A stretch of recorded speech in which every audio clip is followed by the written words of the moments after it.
some observations worth sharing. So I was just looking at, why do we get too bearish on, say, the US indices? We're actually looking at the Russell over here. Look at the size of this move, okay? And when I see the size of this move, I've actually drawn a box around it in Metastock. I said, okay, when have we really seen such a big move in the Russell, which is the small and mid cap index, in the same period of time ever before? Not here, not here, no. This was 2008 bull run, also no. 2000 Y2K, no. All the way back, it's just not happened. This has been one wild swing. So when we start looking at, is this a bear market? Is it headed down? Can fall further? And then looks like no. Bull market just go on. Historically, you don't get a deeper than this correction. But when have we really had this kind of an up move? Actually, never. Not at least in the data available on Reuters, all the way dating back till, what is the date here? 1997, 87. That's a long time. So in the very, very short term, I put out an update on the S&P. We have a very similar pattern on the Russell itself. So I'm just using this chart to indicate what we think may be happening to US indices, which is we've done wave 4, wave 5 of C. If this is a counter trend move, then probably C is over. If you have done an ABC bounce, the next move should be to the downside. So yesterday was probably an early beginning to a trend that is likely to unfold over the next several weeks to the lower level, and that of course we can wait for some more confirmation from momentum indicators and so on, but this breakdown would be a significant confirmation that we are in a bear market, especially those waiting for that 20% move. But the Russell and Nasdaq already fallen more than 20%. So basically the confirmation that people look for a bear market, and I don't know why 20% is the norm. It's some stupid thing from somewhere who somebody said it, but and it's maybe a historical stat. But you just need the S&P and Dow to do it. The next leg down would probably do so. It's very similar to saying, you're in a recession only after you have 2 quarters of negative GDP growth. By the time you have 2 quarters of negative GDP growth, the damage is so big that it's a hindsight recognition. So you have to be able to recognize these changes in advance before they happen. And in that sense, the weakening is already there in US prices and in the US economy in various data prints. So next week, what I'm going to be watching very, very closely is going to be the bond market, the Indian bond market. So this is the 10-year GSEC bond yield. It's moved up to 7.45%. If you heard me before, I've been talking about 7.4% as important.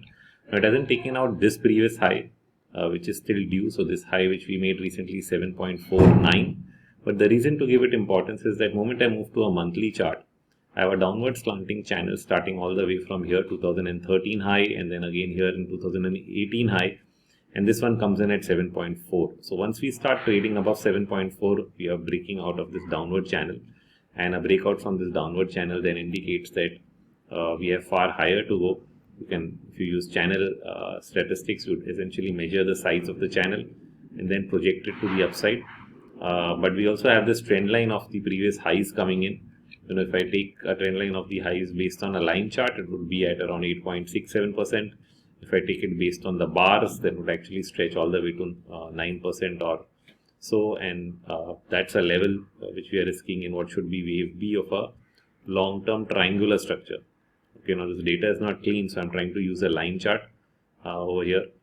So somewhere in this range, we are going to see the B wave complete in a larger triangle, and if we have something, if this triangle is on, it's the confirmation coming above 7.4. So that's going to be the key point in terms of the bond yield to watch out for. And with the RBI policy early next week, I think once rates signal a higher move higher, especially from the market itself, not just what the RBI is doing. RBI is of course going to raise rates. Almost everyone's presumed that this time, but their commentary might tell us something about where they're going to be headed in the future. And if GSEC yields respond accordingly with a higher move, then it's sort of signaling much higher rates in the weeks and months to come, which is something that we would have to really price into our models for the markets. So yesterday I put out an interesting post citing the intermarket divergence between the Nifty Bank Index and the Nifty itself. So sometimes we get a divergence between the small cap and the Nifty, sometimes the bank and the Nifty. So here in the bottoming process, we had one minor divergence here, I think, between Bank Nifty and Nifty. After that, both didn't make a new low, and now we've bounced. And then at this fag end, we are seeing a divergence between the Nifty and Bank Nifty. Now at this low, we also got a divergence between the Nifty and the small cap index. So the small and mid cap index here made a lower low, but did not make a lower low in the Nifty. So these intermarket divergences, depending on the time frame. So here these divergences are like 5-6 days apart. So they actually have a significance for that time period, like 5-6 days, 1 week, 2 weeks. That's about it. If they were longer term divergences, they would have longer term implications. For example, we've had an larger intermarket divergence in the Nifty on the daily chart compared to the small cap index itself, which is that at this top in January. So note I'm using a mixed chart of different time frames. So this is the top in January. Nifty made a lower low than in October. Okay.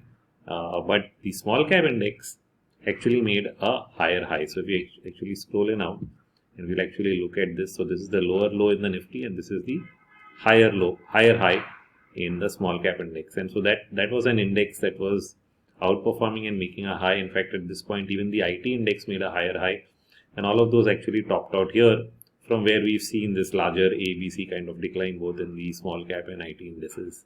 So this is now a larger divergence lasting several months, and its impact, as you have seen, has lasted for several months. And so the type of divergence you're really looking at determines the type of outcome that you're really going to see.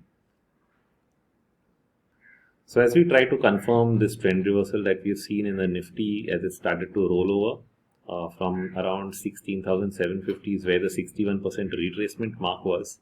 We went slightly above that retracement mark over here and then started to drop. Now what we look for, I mean, there are multiple things we can, but from an Elliott wave perspective, we look for a 5-wave decline as the first sign that we have a downward move developing. So far 1, 2, 3. This is ongoing, and next week we are going to watch if this develops into 5.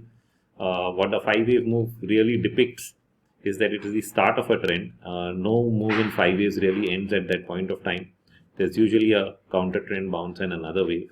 No structure completes without 3 waves, broadly speaking, and so that is why the Elliott wave 5-wave impulse move is usually what gives us this high probability trade setup.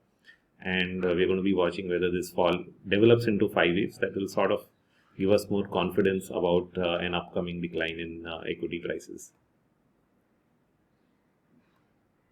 Last but not the least, and nobody seems to be talking about this for some reason, I even mentioned it on CNBC, nobody is really paying attention to what is happening in the currency market, but you have USD INR over here in a very, very tight range. Here also it was in a tight range, slightly downward slanting, now sideways slanting.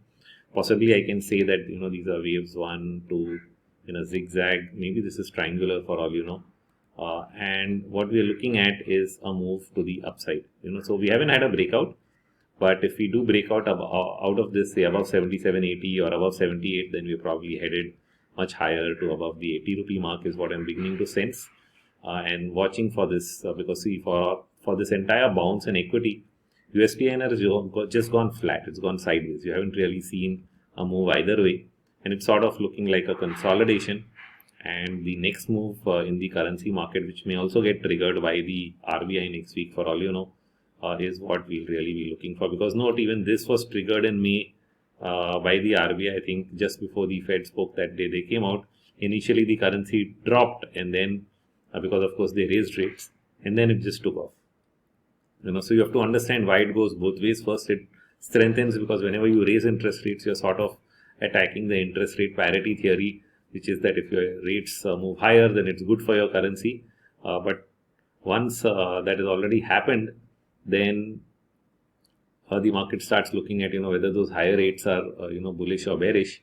And usually when equity prices go down and there's more selling by FIs, the currency weakens, and so it tends to be correlated with what's happening in equities because portfolio investors play a large role. So again, here we're going to be watching the same thing. If the rate increase can have a positive impact on the one side, but on the other side, the way it's consolidated, that might only just help it consolidate further in this range. But when it breaks out of this is going to be the key, and it breaks out on the upside, it will signal that the rate hike is being taken negatively by markets and the currency is pricing that in.